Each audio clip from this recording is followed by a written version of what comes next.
नमस्कार, मैं राजू जुनेजा आपका सफलतम क्लासेस में स्वागत करता हूं। आज हम सफलतम क्लासेस की इस वीडियो में लाए हैं क्लास 10th का टॉपिक इलेक्ट्रिसिटी। और इस इलेक्ट्रिसिटी को जैसे कि अपन ने स्टार्ट कर रखा है, आज का टॉपिक है हमारा ओम्स लॉ। ठीक है भाई, ओम्स लॉ पढ़ने वाले आज अपन। पढ़ने से पहले सफलतम क्लासेस के चैनल को लाइक करें, सब्सक्राइब करें और साथ में अंगूठे का बटन जरूर दबाएं। ठीक है भाई, तो हम स्टार्ट करते हैं। आज का टॉपिक है हमारा ओम्स लॉ। ओम्स लॉ क्या कहता है? It states that at constant temperature constant होना चाहिए, बदलना नहीं चाहिए। एक फिक्स टेम्परेचर के ऊपर इलेक्ट्रिक पोटेंशियल डायरेक्टली प्रोपोर्शनल होता है इलेक्ट्रिक करंट के। क्या कह रहा है? एट कांस्टेंट टेम्परेचर क्यों माना जाता है? क्योंकि ये आपको एक दो लेक्चर के अंदर पता चल जाएगा ये क्यों लिखा गया at constant temperature. At constant temperature electric potential directly proportional होता है करंट के। इलेक्ट्रिक पोटेंशियल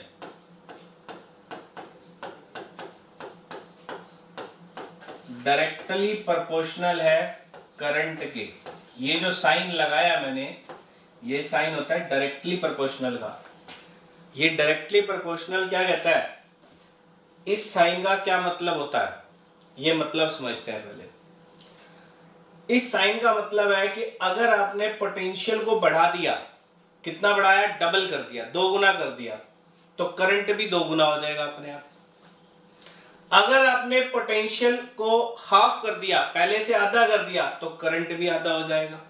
डायरेक्टली प्रोपोर्शनल का मतलब है अगर ये बढ़ाओगे तो ये भी बढ़ेगा, ये घटाओगे तो ये भी घटेगा।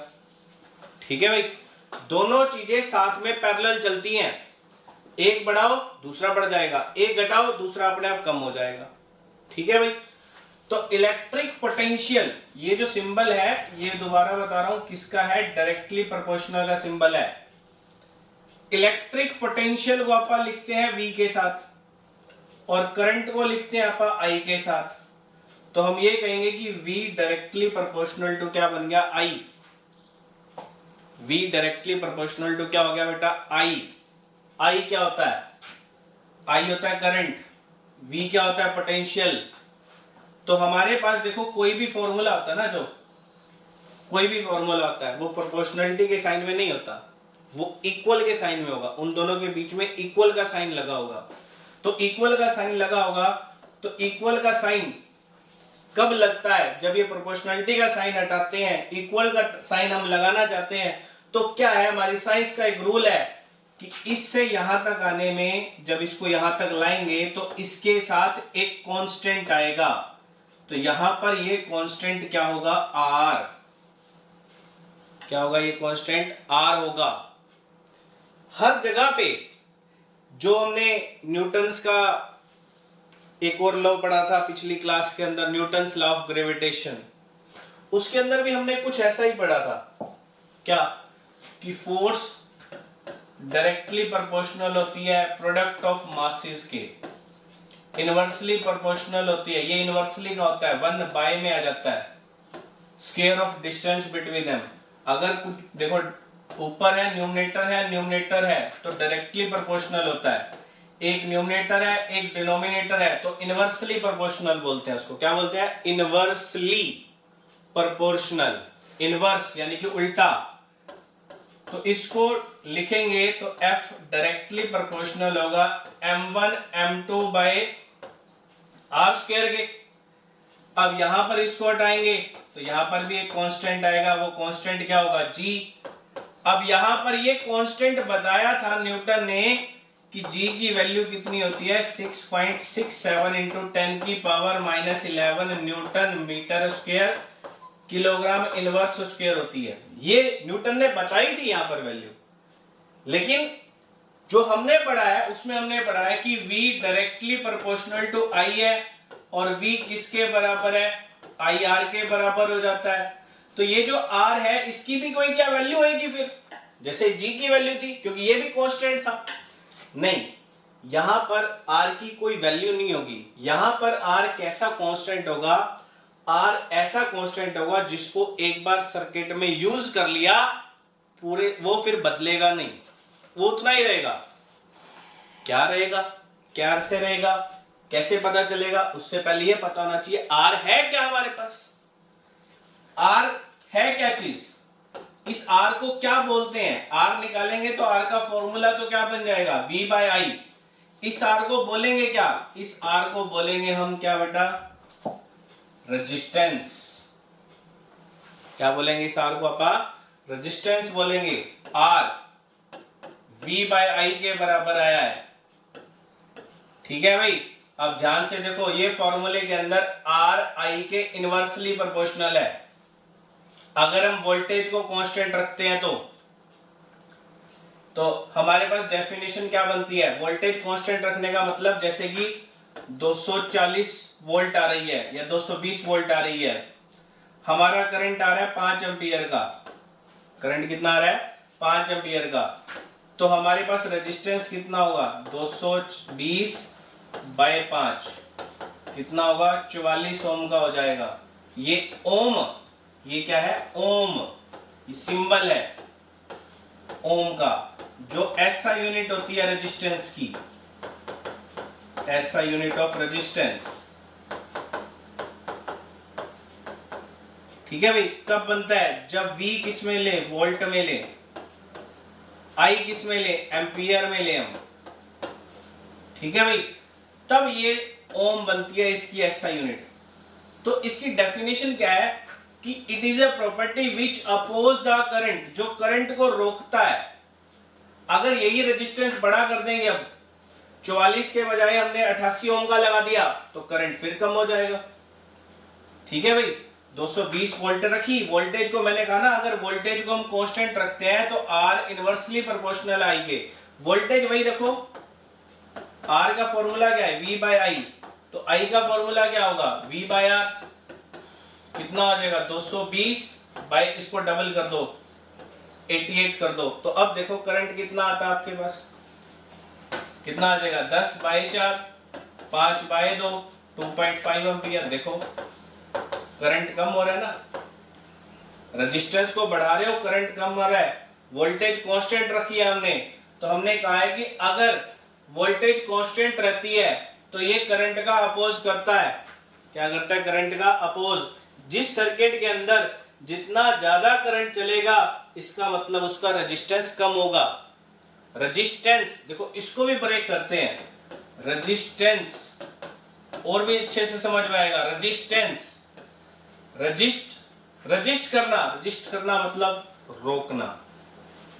ठीक है भाई, रजिस्ट करना मतलब रोकना। तो करंट को रोकने वाला क्या होगा? रेजिस्टेंस होगा। करंट को रोकने वाला क्या होगा बेटा? रेजिस्टेंस। अब ये रेजिस्टेंस अपने कल भी पढ़ा था, ध्यान दो। कल हमने इसका ऐसे ऐसे ऐसे ऐसे ऐसे एक सिंबल बनाया था और इसके ऊपर लिखा था R। ये R ही क्या है? रेजिस्टेंस है। ये इसका सिंबल है। ये रजिस्टर का रेजिस्टेंस होता है, किसी एक डिवाइस का होता है ये। ठीक है ना, और जो डिवाइस होता है उसको बोलते हैं रजिस्टर, उसकी क्या होगी? रेजिस्टेंस होगी। वो क्या करेगा? करंट को रोकने के पावर रखेगा, तो उसको बोला जाता है resistance. R V by I के बराबर।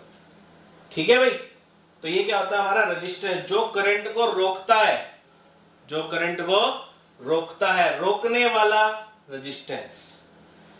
अब हमने अभी तक क्या पढ़ा? हमने अभी तक ये पढ़ा कि V directly proportional to I है, और जब इसको हटाएंगे तो एक कांस्टेंट आएगा R, और R का फॉर्मूला क्या बन जाएगा? V बाय I, और R को क्या बोलेंगे? रेजिस्टेंस बोलेंगे, जो करंट को रोकेगा, जो करंट को रोकेगा।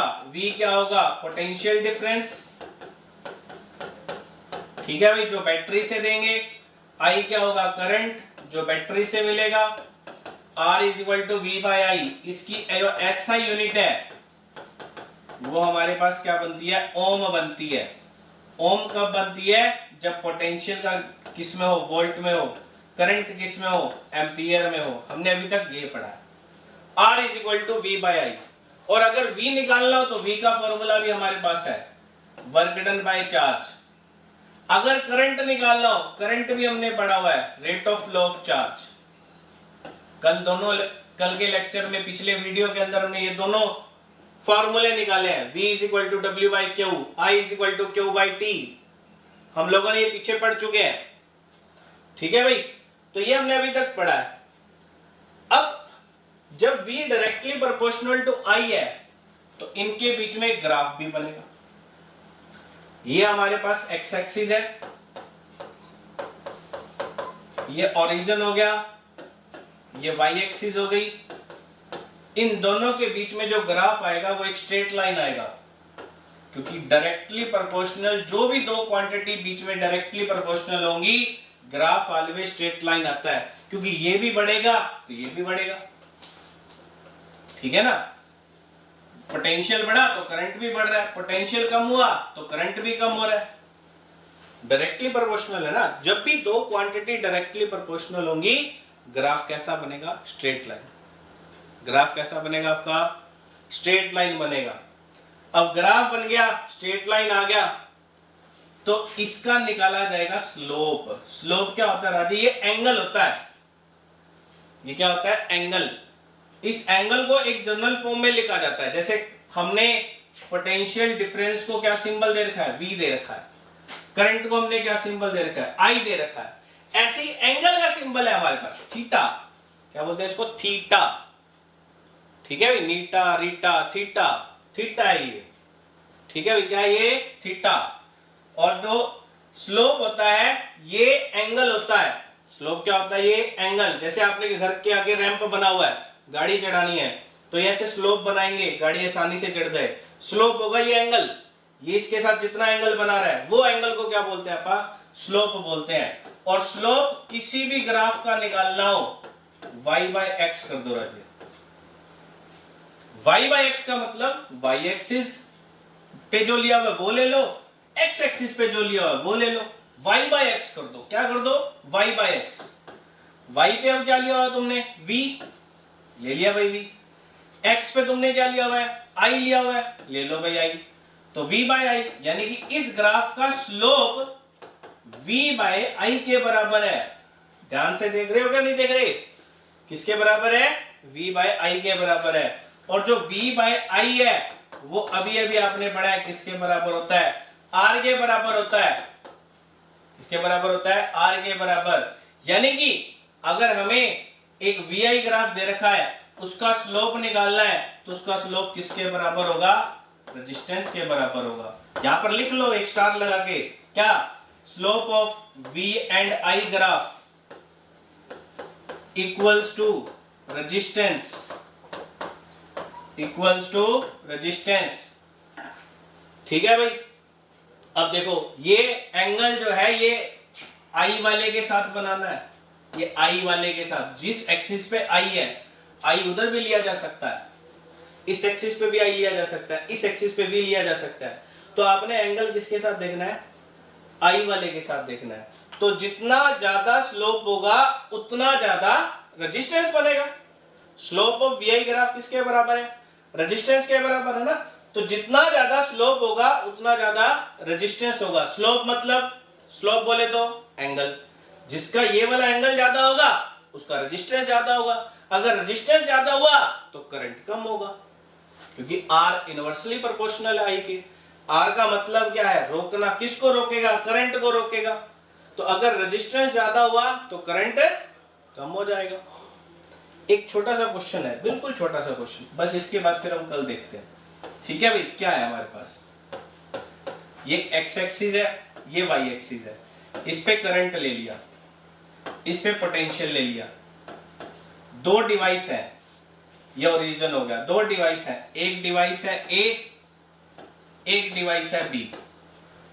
आपको ये बताना है कि इन दोनों डिवाइस में से करंट किस में सबसे ज्यादा चल रहा होगा।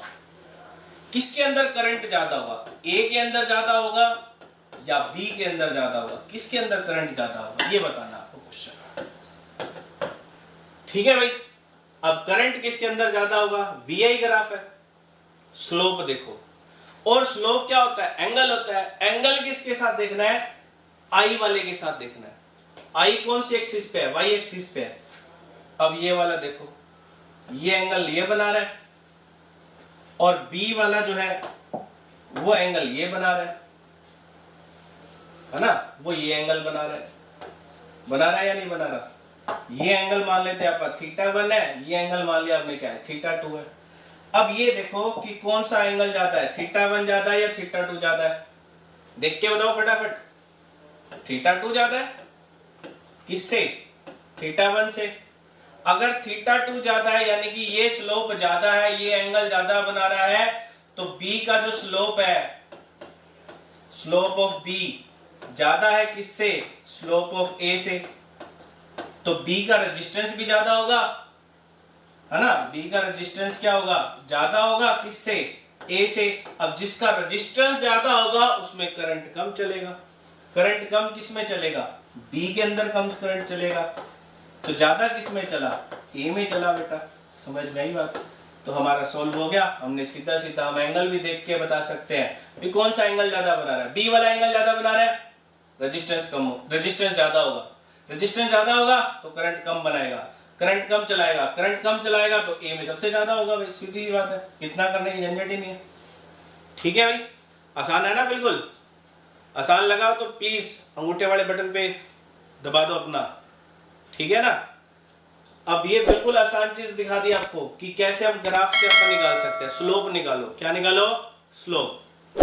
ठीक है बेटा, तो आज अपन इतना ही करते हैं। कल के लेक्चर में आपको इसके क्वेश्चन करने सिखाऊंगा, कैसे करते हैं इसके क्वेश्चन। ठीक है, तो कल मिलते हैं। Thank you.